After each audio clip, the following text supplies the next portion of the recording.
오늘은 미가서 말씀을 통해서 정의를 행하고 인자를 사랑하라는 주제로 말씀 살펴보겠습니다.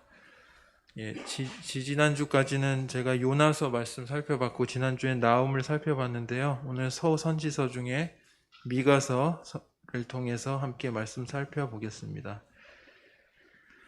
모든 사람이 어둠 속에 있으면요, 어두운 줄 모르고 살아갑니다. 또 모두가 오물을 뒤집어 쓰고 있으면 냄새가 나는 줄을 모릅니다. 편법과 불법이 만연한 세상에 살다 보면은요, 그것이 잘못인 줄을 알지를 못하고 누구나 그렇게 한다라고 생각을 하기도 합니다. 이것은 우리의 시대의 어두움이라는 것이죠. 어떤 이런 개인적인 이런 도덕이 아니고 시대 전체가 어둠 속에 있다라고 진단을 합니다. 이때 깨어서 어둠을 고발하고 밝히는 것이 바로 그 시대의 선지자다, 이렇게 말할 수 있습니다. 권력의 박해를 받고 때로는 사회 전체의 미움을 사기도 하지만요, 굴하지 않고 끝까지 사회를 깨우고 구원의 길로 인도하는 그 사명을 감당하는 것이 그 시대의 참된 선지자다라고 말할 수 있겠습니다. 이제 다음 주가 종교개혁 주일인데요. 과거에 중세 시대에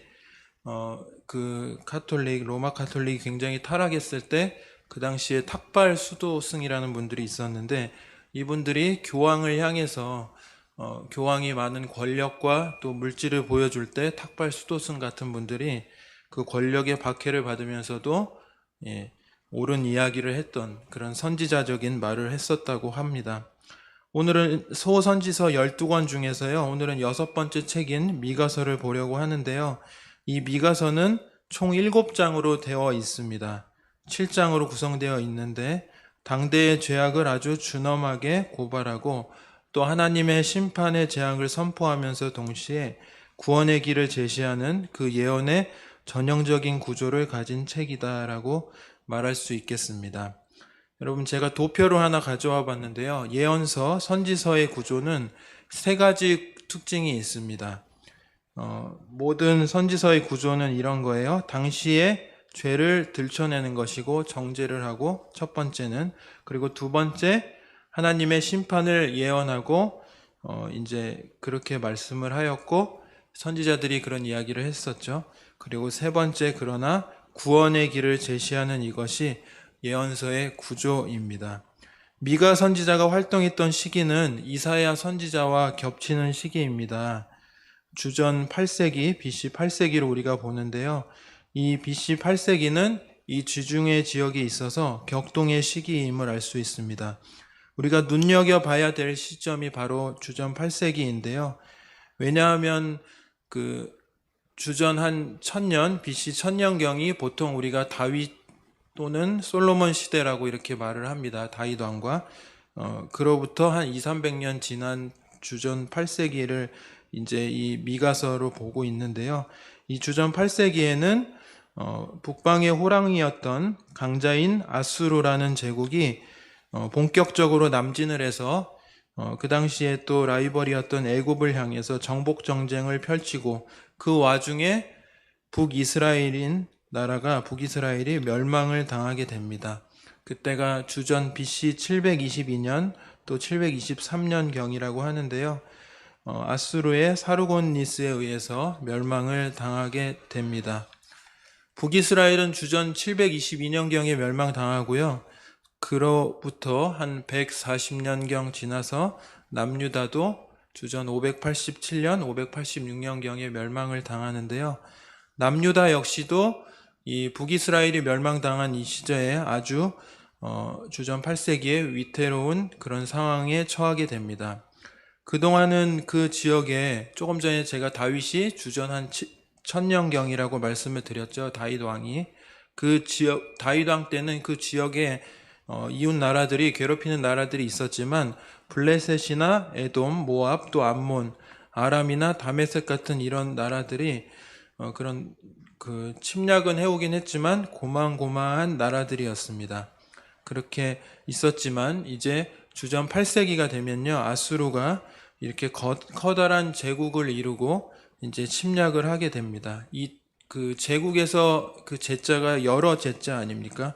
여러 국가, 큰 여러 나라를 합친 그런 규모의 국가를 제국이라고 합니다. 이 아시리아라는 제국이 이제 주전 8세기경에 이렇게 신흥 강대국으로 그 당시에 지중해에서 큰 영향을 미칩니다. 그리고 나서 아수르 이후에 남유다를 멸망시킨 바벨론, 그 다음에 우리가 아는 메데파사, 페르시아, 헬라, 로마 제국에 이르기까지 지중해 패권을 놓고 전쟁을 벌일 때 이스라엘이라는 그 국가가 그 가운데 끼어 있었던 것입니다.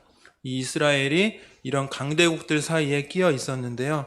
그 가운데 그야말로 국가의 존폐를 염려하면서 국가적인 고통을 겪기 시작하는 그야말로 좋은 시절은 다 지나간 것입니다. 이스라엘의 좋은 시절은 다 지나가고 고난의 시기가 시작되는 때가 바로 주전 8세기다라고 규정할 수 있습니다. 문제는 국가적 위기가 이처럼 참 존엄하고 코앞에 닥쳤음에도 불구하고 이스라엘이 정신을 차리지 못하고 있었습니다 하는 것이 오늘의 말씀의 핵심인데요. 언제 망할지 모르는 그런 국가적 위기가 코앞에 닥쳤음에도 깨닫지 못하고 영적인 어둠 속에 살아갔다는 것이 문제입니다. 미가서 오늘 저와 여러분들께서 함께 6장 말씀을 읽으셨는데요. 오늘 본문 앞장에 보시면 3장 11절에 보시면 미가 선지자가 고발한 내용이 나옵니다. 미가서 3장 11절에 보시면 그 당시 지도층의 타락을 지적하고 있습니다. 그들의 우두머리들은 뇌물을 위하여 재판하며 그들의 제사장은 삭슬 위하여 교훈하며 그들의 선지자는 돈을 위하여 점을 치면서도 여호와를 의뢰하여 이르기를 여호와께서 우리 중에 계시지 아니하냐 하고 재앙이 우리에게 임하지 아니하리라 하는도다라고 이렇게 미가 선지자가 그 당시에 잘못된 그것을 지도층의 타락을 이야기를 했습니다. 하나같이 여러분 지도층의 타락점은 공통점이 있는데요. 하나같이 물질 때문에 불법을 마다하지 않는 것입니다. 여러분 본래 권력을 가지면 명예와 같이 갖는 거예요. 근데 권력을 가진 자는 명예를 추구하는 것이 올바른 자세이고 또 물질을 멀리 해야 되는 것이 건강한 권력이라고 할 수 있습니다. 그러나 예나 지금이나 돈과 권력이 밀착되면 돈을 가진 자는 권력을 가지고 또 권력이 있는 자는 물질을 가지려고 하는 이 두 가지 것이 힘이 밀착될 때 사회는 그때나 지금이나 여지없이 혼란스럽게 되는 것입니다. 이러한 지도층의 타락은 일반 백성들에게 그대로 영향을 미칩니다.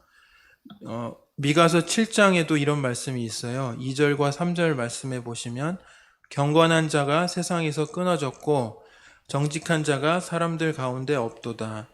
무리가 다 피를 흘리려고 매복하며 또 3절에는 두 손으로 악을 부지런히 행하는 도다라고 되어 있고요. 그 지도자와 재판관은 뇌물을 구하며 권세자는 자기 마음의 욕심을 말하며 그들이 서로 결합하니라고 되어 있습니다. 이처럼 잘못된 만연한 죄악은 결국 하나님의 심판을 초래하게 되었고요. 북이스라엘의 수도였던 사마리아는 물론이고 나중에 남유다도 예루살렘까지도 망하게 될 것이라는 이 예언을 미가 선지자가 하게 된 것입니다. 그러나 선지자들은 이처럼 재앙을 선포하면서도 한편으로는 구원의 방편에 대해서 반드시 알려줍니다. 미가서 4장과 5장에는 구원에 대한 내용들이 등장하고 있는데요. 그래서 우리가 선지서를 읽을 때 두 가지를 꼭 유심히 봐야 됩니다. 우리가 12소 선지서와 또 5개의 이사야, 예레미야, 에가, 에스겔, 다니엘 이렇게 5개 대선지서 총 17개의 선지서를 통해서 우리가 가지고 있는 공통점이 있는데요. 그 선지서를 읽을 때는 봐야 될 것이 뭐냐 하면 첫째로 지적되고 있는 죄악이 뭐냐를 봐야 되는 것이죠. 여러분 오늘 이 시대의 문제는 무엇입니까? 사실 코로나 팬데믹으로 우리가 3년째 계속 이렇게 마스크를 쓰고 생활을 하고 있는데요.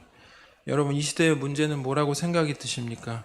코로나입니까? 아니면 경제 위기입니까? 아니면 요즘에 또 긴장이 되고 있는 남북 간의 안보의 문제입니까? 아니면 우리의 자녀들의 교육의 문제입니까?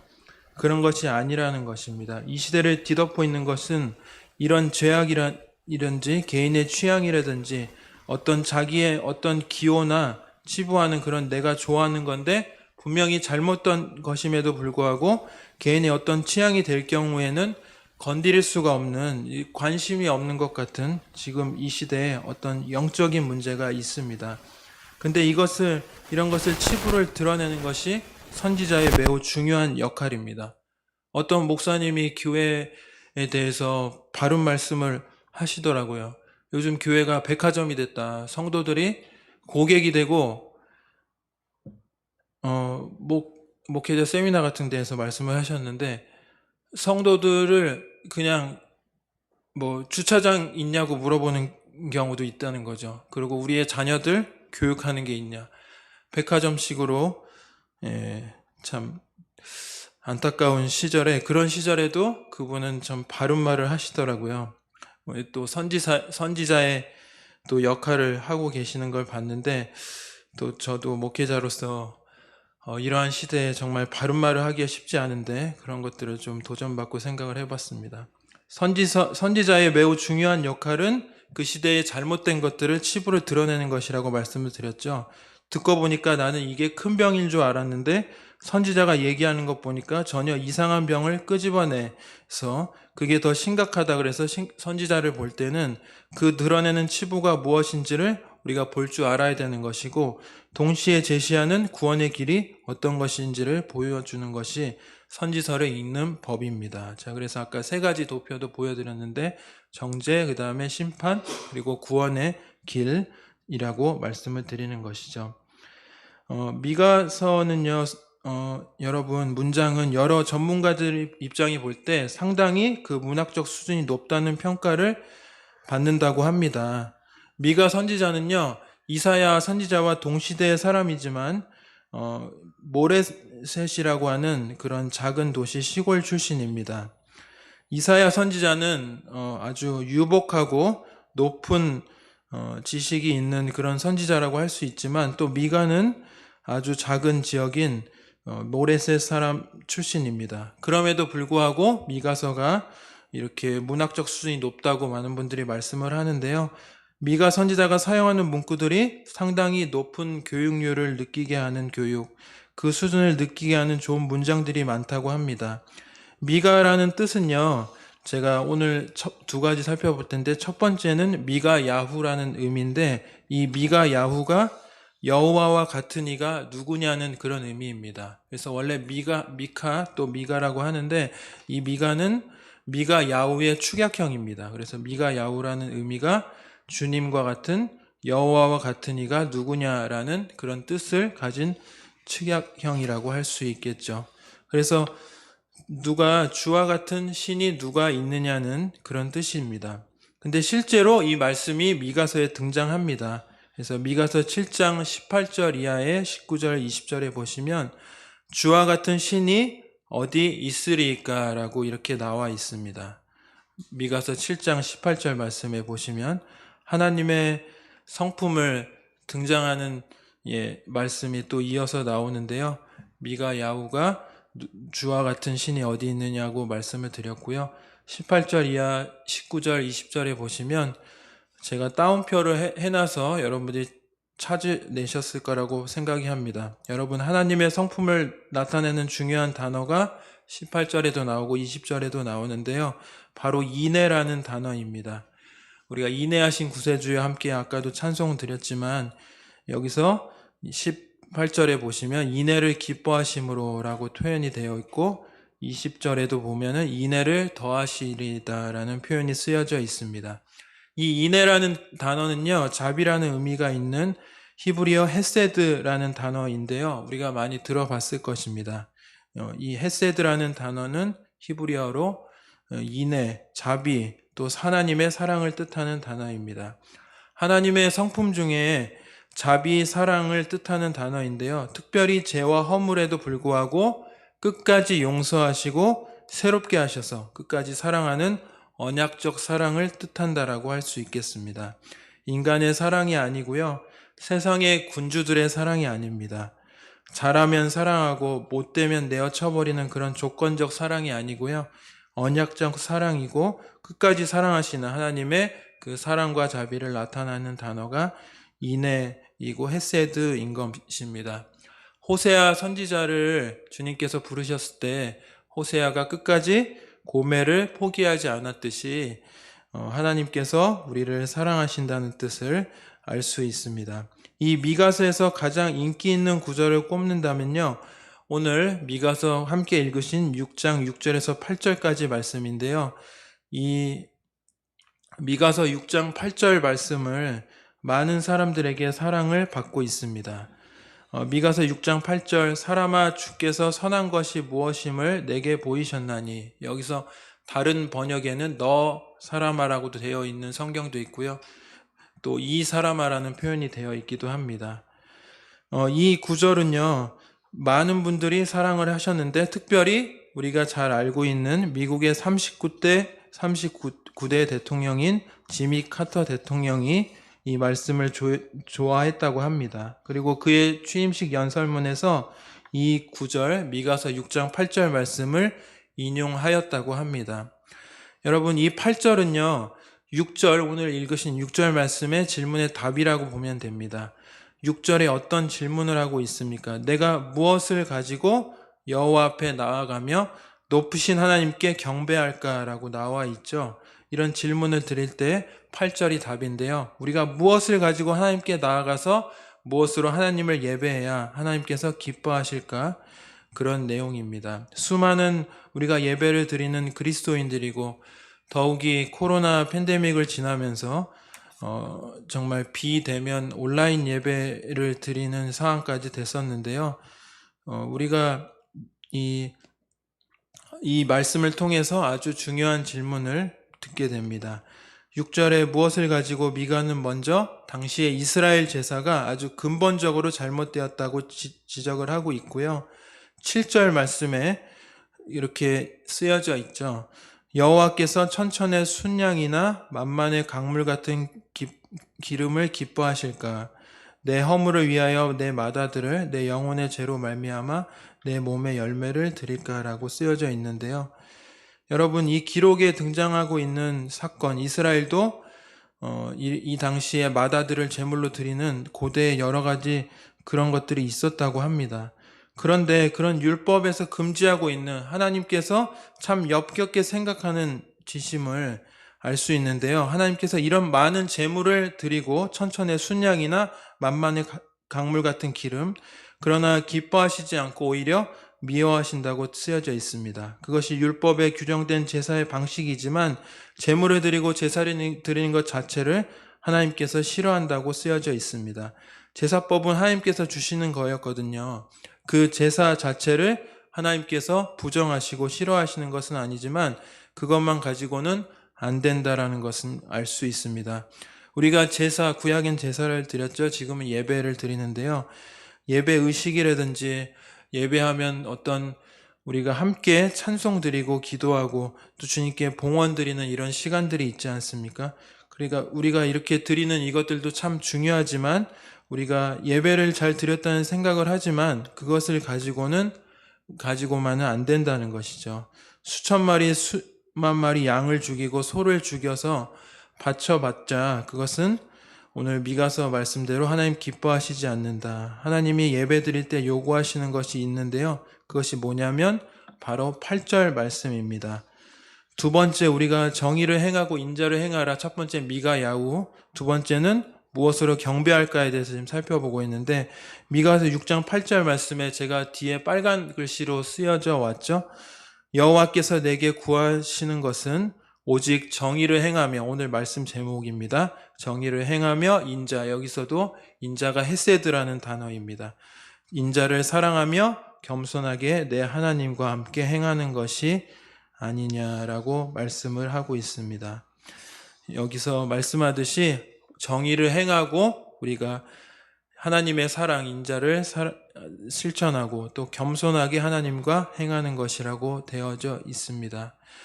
우리의 삶의 라이프, 그 모든 것이 하나님을 영화롭게 하고 하나님을 경배하고 하나님께 나아가는 거룩한 산 제물과 같이 바로 드리는 것이 진짜 예물임을 알 수 있습니다.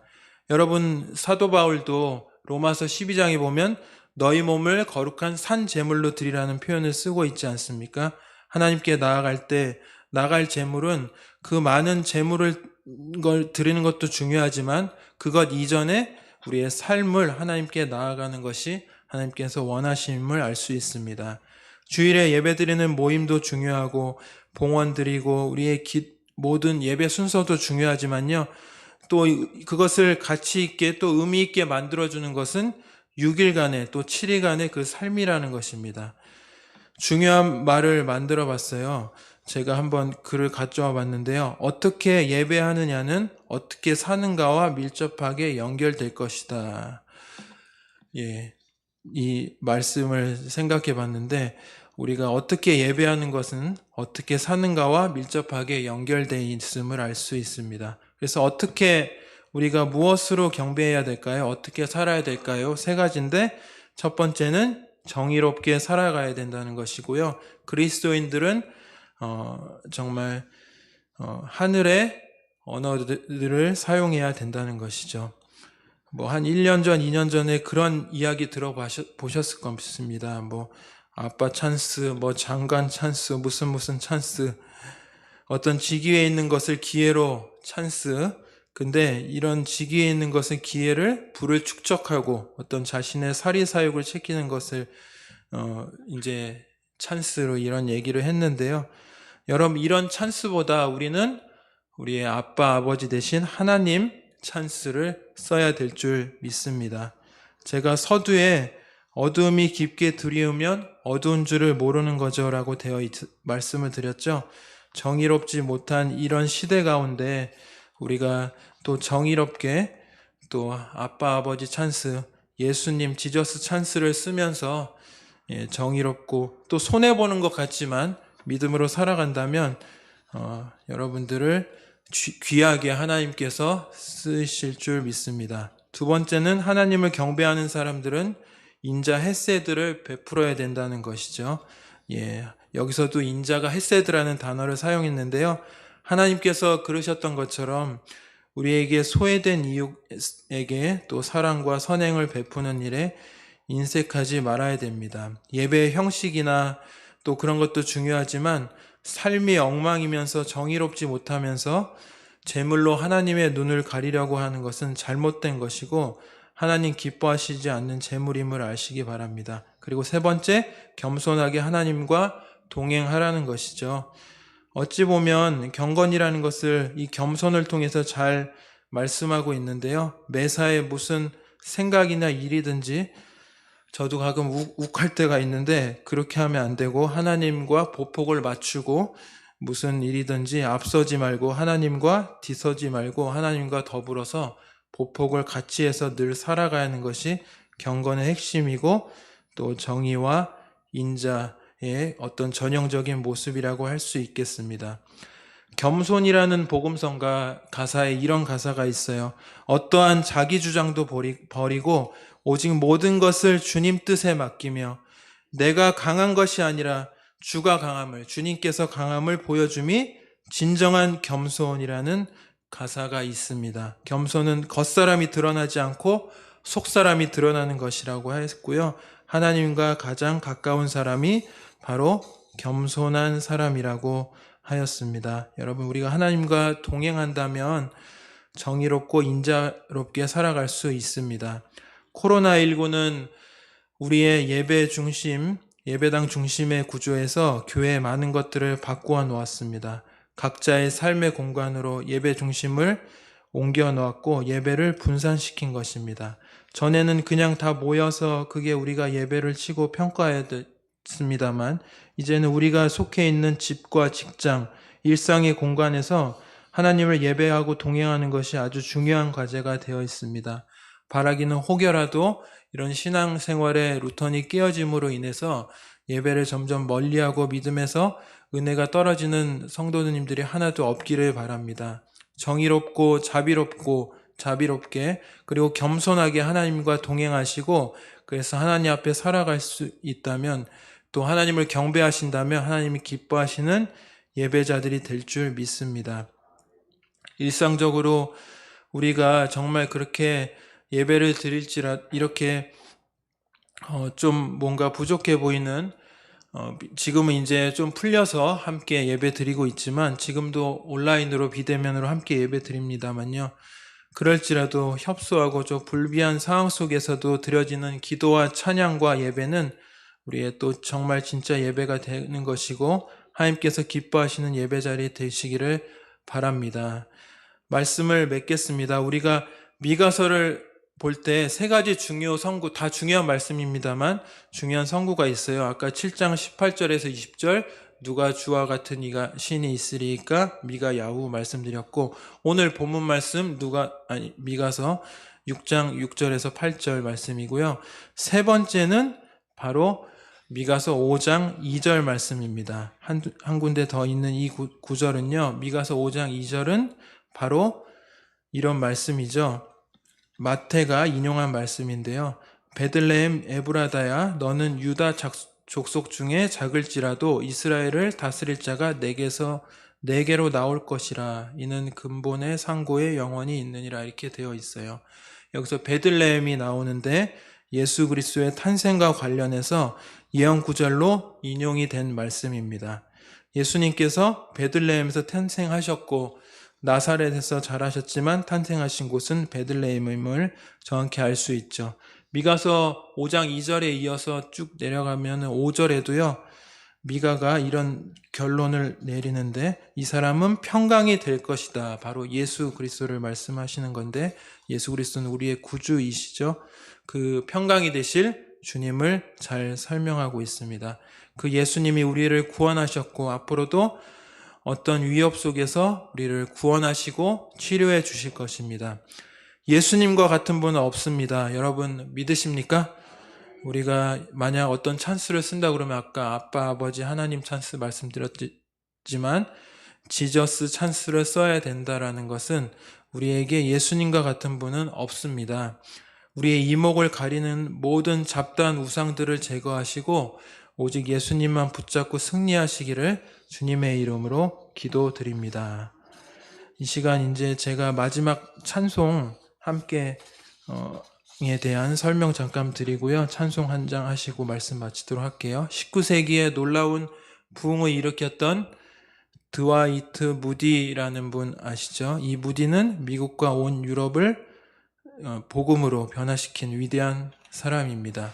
많은 동역자들이 있었는데 그 중에 다니엘 휠튼이라는 찬양 사역자가 있었습니다. 찬송가 407장 구주와 함께 나 죽었으니, 또 빈들의 마른 풀같이, 주의 진리 십자가 군기, 찬송가 358장, 이런 찬송들을 지으신 분인데요.